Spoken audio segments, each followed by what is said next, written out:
Good morning बच्चों, मैं Manoj Singh Shekhawat Saraswati school Shri Vijayanagar से मैथ लेक्चरर। और अपने जो कल चैप्टर कर रहे थे वो आव्यू चैप्टर कर रहे थे 12th क्लास का 3.1 एक्सरसाइज आज अपने करेंगे।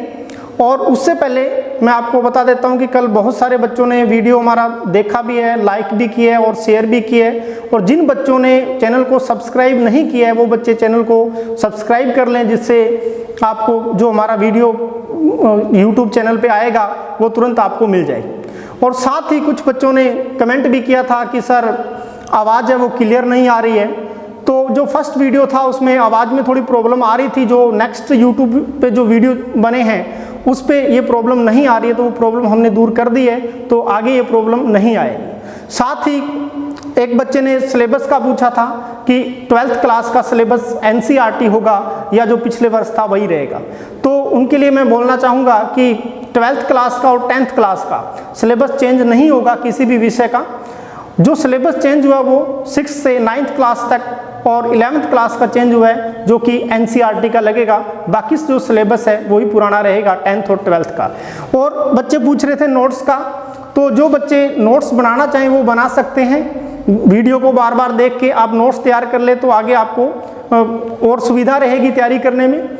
और जो अपने यहाँ जो सिलेबस करवाया जाएगा वो बुक के अकॉर्डिंग करवाया जाएगा, कोई भी टॉपिक या कोई भी क्वेश्चन छोड़ा नहीं जाएगा, सभी क्वेश्चन करवाए जाएंगे। इसलिए आप नोट्स तैयार कर सकते हैं, वह अच्छे से तैयार कर सकते हैं। तो जो भी वीडियो आए वो आप साथ में लाइक और शेयर आगे करते रहें। तो अब अपने शुरू करते हैं कि कल जो टॉपिक रहा था उससे आगे। कल अपने पढ़ रहे थे आव्यूह के प्रकार। तो मैंने आव्यूह के प्रकार 7 प्रकार मैंने कल आपको बता दिए थे। तो 2 प्रकार और करवा देता हूं। एक आ गया 8 नंबर है ऊपरी त्रिभुजीय आव्यूह। इसकी डेफिनेशन रहेगी वह वर्ग आव्यूह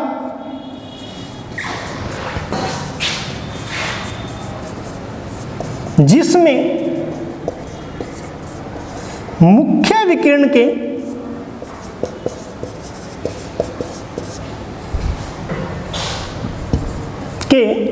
नीचे के सभी अवयव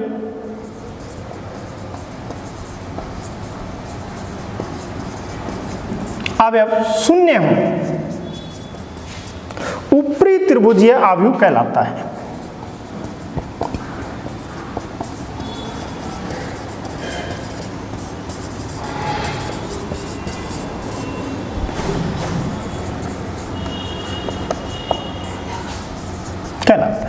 तो इसका मैं एग्जांपल दे देता हूं आपको कि पहले अपने को एक वर्ग आव्यूह की रचना करनी है, यानी पंक्ति और स्तंभों की संख्या बराबर होनी चाहिए। तो ऐसा कोई मैं उदाहरण लेता हूं 1 2 3। अब यहां पे मैं 0 लिख देता हूं, यहां पे 4 फिर 5, उसके बाद में यहां पे 0 फिर 0 और यहां पे लिख दिया 6। अब जो मुख्य विकिरण है वो रहेगा उसके अवयव 1 4 और 6। जैसा कि डेफिनेशन में लिखा हुआ मुख्य विकिरण के नीचे के सभी अवयव शून्य हो, तो आप देख रहे हैं कि इस प्रकार ये एक त्रिभुज बन जाएगा। और वो किस प्रकार का त्रिभुज बन रहा है, वो 0 नीचे है और ऊपर त्रिभुज बन रहा है, तो ये क्या कहलाएगा, ऊपरी त्रिभुजीय आव्यूह कहलाएगा। ठीक है, समझ में आ गया होगा मेरे हिसाब से। अब इसके बाद में है नेक्स्ट प्रकार जो है वो रहेगा निम्न त्रिभुजीय आव्यूह।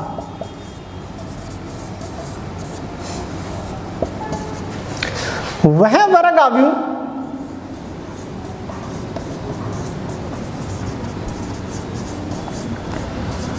जिसमें मुख्य विकिरण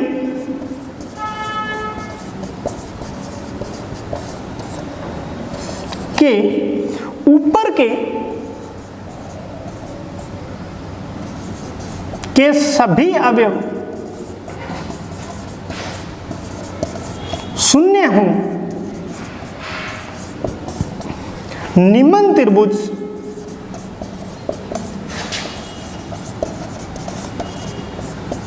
आव्यूह कहलाता है।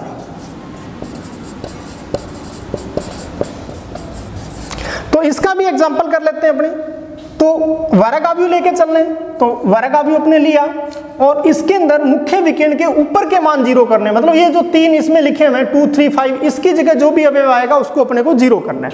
तो यहां लिख लेते हैं a, फिर 0, 0, फिर b, उसके बाद में c और इसको अपने 0 कर देते हैं, फिर रहेगा d, e और ये अवयव आ गया e।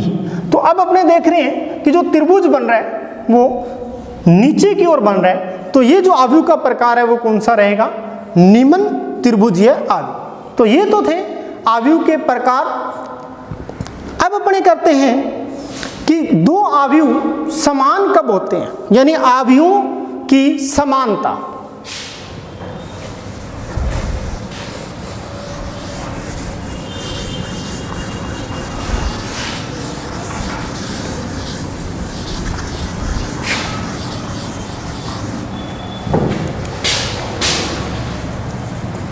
अवयवों की समानता।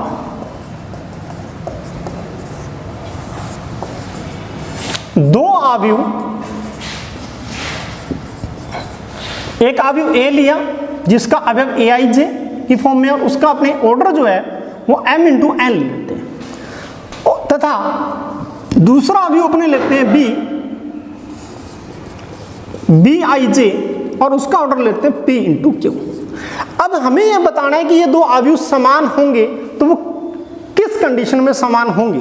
तो ये पहली जो शर्त रहेगी वो ये रहेगी कि m बराबर हो जाए किसके, p के।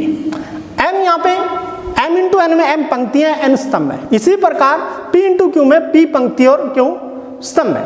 तो इसका मतलब ये हुआ कि पंक्तियों की संख्या समान हो।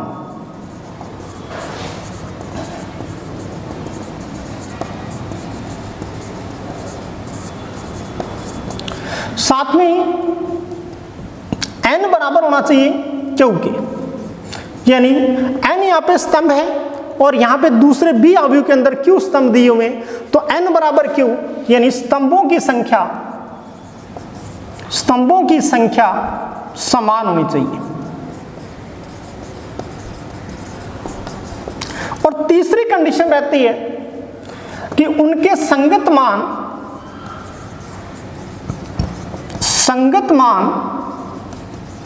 b बराबर हो, तो दोनों अवयव समान अवयव कहलाते हैं और इसको अपने लिख सकते हैं कि a बराबर b। अब मैं एग्जांपल के तौर पे आपको समझाता हूं कि a अवयव मैंने लिया 2 × 2 ऑर्डर का ले लेता हूं, 1, 2 और 3 और 4। इसी प्रकार b अवयव मैंने लिखा 1, 2, 3 और 4। अब आप देख रहे हो कि पहला अवयव जो दिया हुआ है उसमें 2 पंक्ति है और 2 स्तंभ है। इसी प्रकार दूसरा अवयव जो b लिया था उसमें भी 2 पंक्ति और 2 स्तंभ है। तो जैसा कि अपने यहां पढ़ा था कि पंक्तियों की संख्या दोनों अवयव में समान होनी चाहिए, स्तंभों की संख्या समान होनी चाहिए, तो वो जो दोनों शर्तें हैं वो संतुष्ट हो रही है। अब उसके बाद ये था तीसरी शर्त कि उनके संगत मान भी बराबर हो। तो संगत मान आप देख रहे हो कि इसका जो a11 जो है वो 1 आ रहा है, तो इसका जो b11 है वो कितना आ रहा है, 1 आ रहा है। इसी प्रकार प्रथम अवयव में a12 जो है वो 2 आ रहा है, तो इसमें 1, 2 कितना आ रहा है, 2 आ रहा है। इसी प्रकार प्रथम अवयव में a21, क्योंकि ये 21 होता है, तो a21 है वो 3 आ रहा है, तो b21 ये 21 है वो कितना आ रहा है, 3 आ रहा है। और इसी प्रकार a22 जो है वो 4 आ रहा है और b22 कितना आ रहा है, 4 आ रहा है। तो ये दोनों अवयव क्या होंगे, समान होंगे। तो अब अपने इसको लिख सकते हैं a बराबर b। ठीक है बच्चों, अब अपने इसका यूज कहाँ करते हैं कि हमें 2 अवयव दिए जाएंगे। एग्जाम्पल के तौर पे मैं बता देता हूँ, फिर इस पर एक क्वेश्चन भी है अपने एक्सरसाइज के, 2-3 क्वेश्चन है वो करवाएंगे। कि मान लो 2 अवयव अपने को दिए हुए हैं, एक लिखा हुआ है x, यहाँ लिखा हुआ है y, फिर उसके बाद में यहाँ 2 लिख दिया और यहाँ 4 लिख दिया। बराबर का साइन लगा के यहाँ 3 लिख दिया, 4 लिख दिया और 2 और 4। अब हमसे पूछेगा कि x और y की वैल्यू फाइंड करो। तो x और y की वैल्यू फाइंड करने के लिए दोनों अवयव जो है वो समान कोटि के हैं, तो 2 शर्तें तो संतुष्ट हो रही हैं और बराबर का साइन लगा हुआ है, यानी दोनों बराबर हैं, तो उनके संगत अवयव क्या होने चाहिए, बराबर होने चाहिए। तो इसके लिए अपने देखो यहाँ पे पहला अवयव x आ रहा है, 11 नंबर जो है, इसका 11 नंबर क्या आ रहा है, 3 आ रहा है। तो जब तुलना करेंगे अपने तो ये आ जाएगा x बराबर 3 और दूसरा y बराबर, यानी प्रथम पंक्ति का दूसरा अवयव, इसमें प्रथम पंक्ति का दूसरा अवयव जो है वो 4 आ रहा है, तो y बराबर 4 आ जाएगा। इस प्रकार से अपने अवयव की समानता के नियम का प्रयोग करके वैल्यू ज्ञात करते हैं। तो अब अपने जो एक्सरसाइज 3.1 से पहले जो भी टॉपिक समझाना था वो मैंने समझा दिया है। अब एक्सरसाइज पे चलेंगे 3.1 पे और उसके एक एक क्वेश्चन को करके देखेंगे।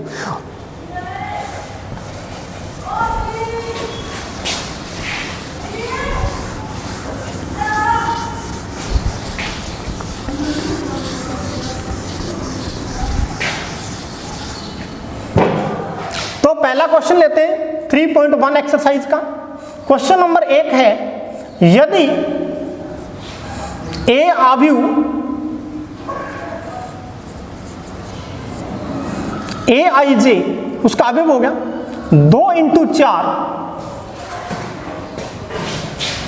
का है तो उसमें अवयवों की संख्या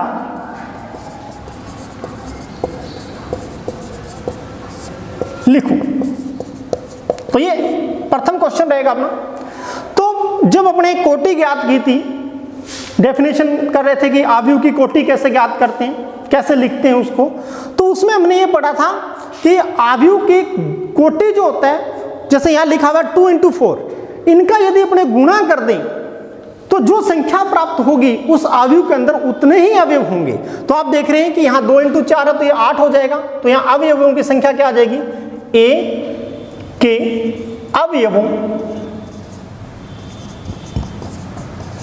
की संख्या बराबर आ जाएगा 2 × 4 और बराबर हो जाएगा 8। ये छोटा सा क्वेश्चन था।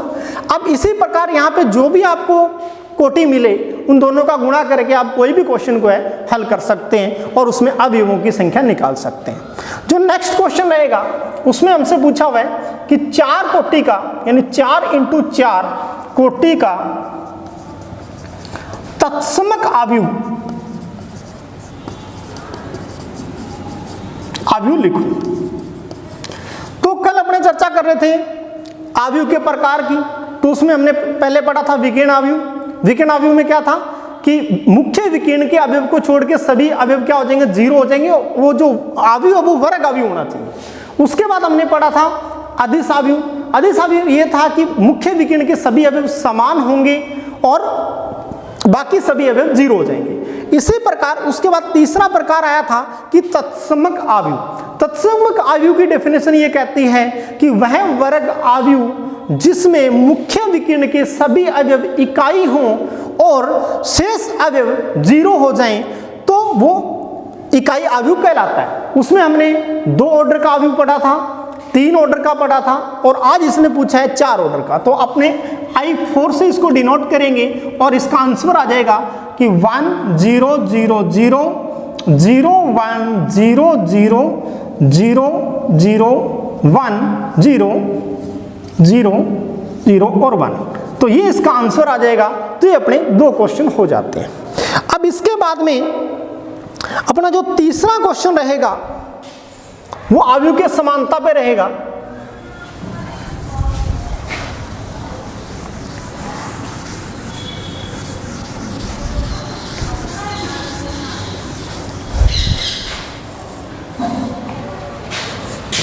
तो तीसरा क्वेश्चन है, उसमें अपने को दिया हुआ है कि k+4 -1 और 3 और k-6 इक्वल है किसके, यहाँ पे a लिखा हुआ है और -1 3 और -4 और हमसे ये पूछा है कि k का मान ज्ञात करो। यानी क्वेश्चन ये दिया हुआ है कि दोनों अवयव के बीच में बराबर लगा हुआ है, बराबर लगा हुआ तो वो दोनों अवयव क्या होंगे, समान अवयव होंगे। तो समान अवयव की डेफिनेशन अभी अपने पढ़ी थी और उसके बाद इसने बोला है कि k की वैल्यू ज्ञात करो। तो अपने यहाँ क्या लिखेंगे, प्रश्नानुसार या एज ए क्वेश्चन दोनों अवयव या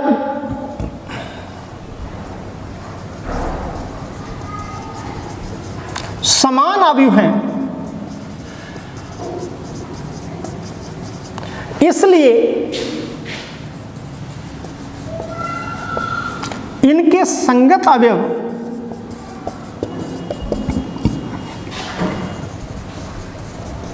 भी समान होंगे।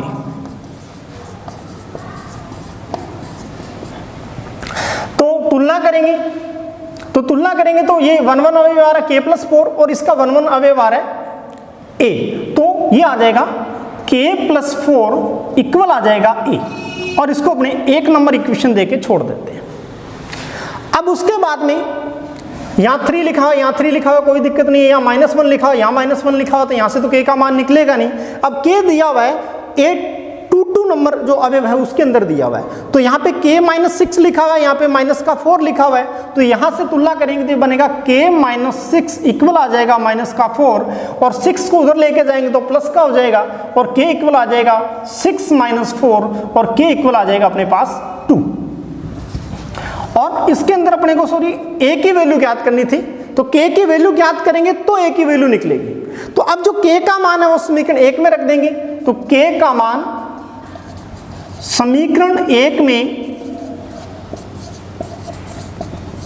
रखने पर 1 में रखेंगे तो ये क्या बन जाएगा, यहां आ जाएगा 2 + 4 = a, और इसको सॉल्व करेंगे तो a इक्वल आ जाएगा 6।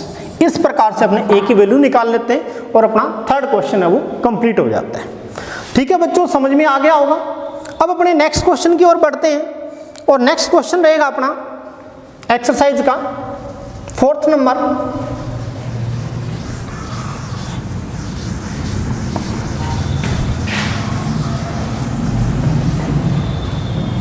फोर्थ क्वेश्चन ये है कि 6 अवयवों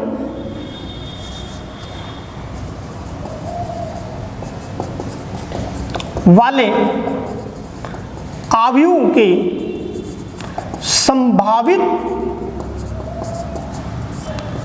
क्रम लिखो।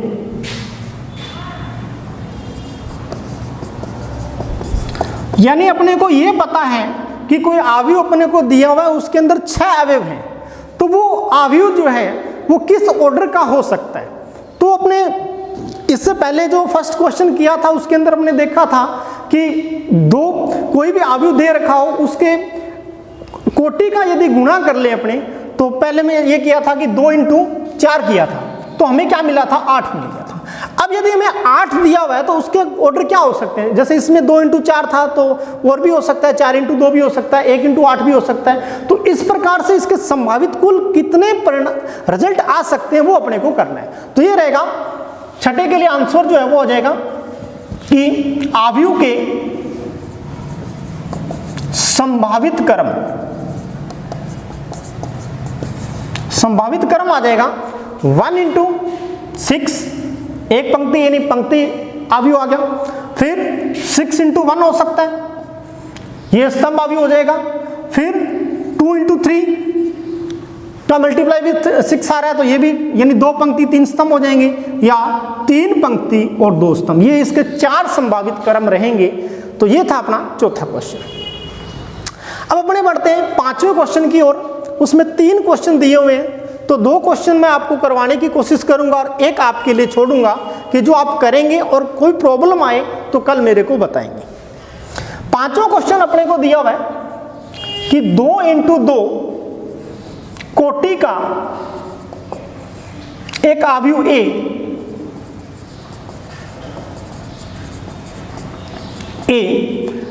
aij ये उसका अवयव होगा। ज्ञात करो जहां पहले क्वेश्चन में अपने को दे रखा है कि aij बराबर है किसके, 2i - j अपॉन में 3i + j। और जो दूसरा क्वेश्चन है इसका उसमें दिया हुआ है aij बराबर i + 2j का होल स्क्वायर अपॉन में 2i। और तीसरा जो क्वेश्चन है वो दिया हुआ है aij इक्वल 2i - 3j, ये दिया हुआ है। तो तो यहां से अपने को इनके अवयव बना के बताना है, यानी उनके अवयव ज्ञात करने, और अवयव का फॉर्मेट क्या दिया हुआ है, किस रूप में दिया हुआ है, यानी उसका फॉर्मूला क्या दिया हुआ है 2i माइनस जे पहले में, और अपॉन में दिया हुआ है 3i प्लस जे। तो अपने पहले तो 2 इंटू 2 कोटि का एक अवयव लिखते हैं, तो यहां लिखेंगे 2 इंटू 2 कोटि का अवयव कैपिटल ए बराबर, तो जो अवयव का व्यापक रूप होता है उसके अनुसार पहला अवयव 11 आएगा, A11, फिर 12 आ जाएगा, A21 और A22। तो ये अवयव अपने को निकालना है। तो आप यहां देख रहे हो कि हमें पहले A11 की वैल्यू निकालनी है, फिर A12 की वैल्यू निकालनी है, फिर A21 की वैल्यू निकालनी है, फिर A22 की वैल्यू निकालनी है। अब ये वैल्यू निकालेंगे कैसे, बहुत ही आसान है, थोड़ा सा ध्यान से समझना, कोई मुश्किल नहीं आएगी। और इस तरह का जो क्वेश्चन है वो एग्जाम के अंदर बहुत बार पूछा जाता है। पहले 1 नंबर में आता था, अब 2 नंबर के क्वेश्चन भी एग्जाम में आने लगे हैं बोर्ड के पैटर्न में, तो ये 1 या 2 नंबर में बहुत ज्यादा पूछने के चांसेस रहते हैं। तो अपने करते हैं इसमें पहले क्वेश्चन को सॉल्व। तो पहले क्वेश्चन में अपने को दिया हुआ है Aij इक्वल 2i माइनस जे अपॉन में 3i प्लस जे, ये दे रखा है। तो अपने इसमें क्या करते हैं कि A11 निकालना है। 11 कब निकलेगा, जब i और j की जगह 1 1 आ जाए। तो अपने क्या करेंगे, इसके अंदर i बराबर j बराबर 1 रखने पर 1 रखेंगे तो ये बन गया A11 इक्वल, ये आ जाएगा 2 इंटू 1 माइनस 1 अपॉन में आ जाएगा 3 इंटू 1 प्लस जे। अब इसको सॉल्व करते हैं तो ये 2 माइनस 1 अपॉन में 3 प्लस 1, सॉरी यहाँ 1 आएगा, और इक्वल आ जाएगा 1/4। तो A11 की वैल्यू कितनी निकाल ली, 1/4। अब अपने क्या करेंगे, i बराबर 1, क्योंकि 12 निकालते हैं पहले, i बराबर 1 और j बराबर क्या रखना पड़ेगा, 2 रखने पर। तो ये रखते हैं अपने, आगे करते हैं इसको। तो ये आ जाएगा A1 और 2। अब ये बन गया, यहां पे अपने 1 पुट किया तो ये 2 इंटू 1 माइनस 2 अपॉन में 3 इंटू 1 और प्लस 2। अब ये आ जाएगा 2 माइनस 2 अपॉन में 3 प्लस 2, और इसका आ जाएगा रिजल्ट 0, क्योंकि 2 माइनस 2 है वो 0 हो जाएगा, अपॉन में 5 रहेगा तो 0 अपॉन 5 है वो 0 आ जाएगा। अब उसके बाद में i बराबर तो 2 पुट करेंगे और j बराबर 1 रखने पर,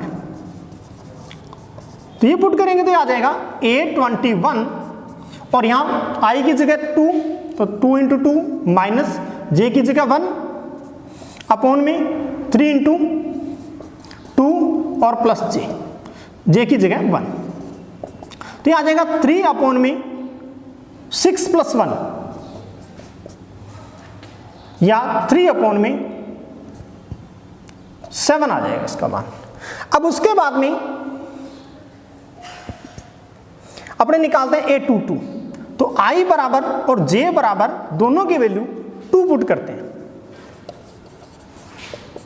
तो 2 पुट करेंगे तो ये आ जाएगा A22 equal 2 into 2 minus 2 upon में 3 इंटू 2 और प्लस 2, और ये आ जाएगा 4 माइनस 2 अपॉन में 6 प्लस 2, और ये आ जाएगा 2 अपॉन में 8 और 1/4, ये इसका मान आ जाएगा A22 का। अब ये सभी मान निकाल के अपने क्या करेंगे, इस अवयव A के अंदर पुट करेंगे, तो जो अवयव है वो बन जाएगा अपने पास। पहले की वैल्यू 1 1 की आ रही थी 1/4, उसके बाद दूसरे की वैल्यू आ रही थी 12 की 0, और उसके आगे 3/7, और लास्ट वाला आ रहा था 1/4। इस प्रकार से अपने अवयव का निर्माण करते हैं। समझ में आ गया होगा बच्चों। तो अब इसमें से मैं एक क्वेश्चन आपको और करवा देता हूं, सेकंड नंबर, और थर्ड क्वेश्चन आपके लिए छोड़ देता हूं। तो ये आप करोगे तो ये आप नोट कर लेना, फिर अपने नेक्स्ट क्वेश्चन करते हैं। ये तो पढ़ाई रहने दें, ये तो चल ही जाएगा।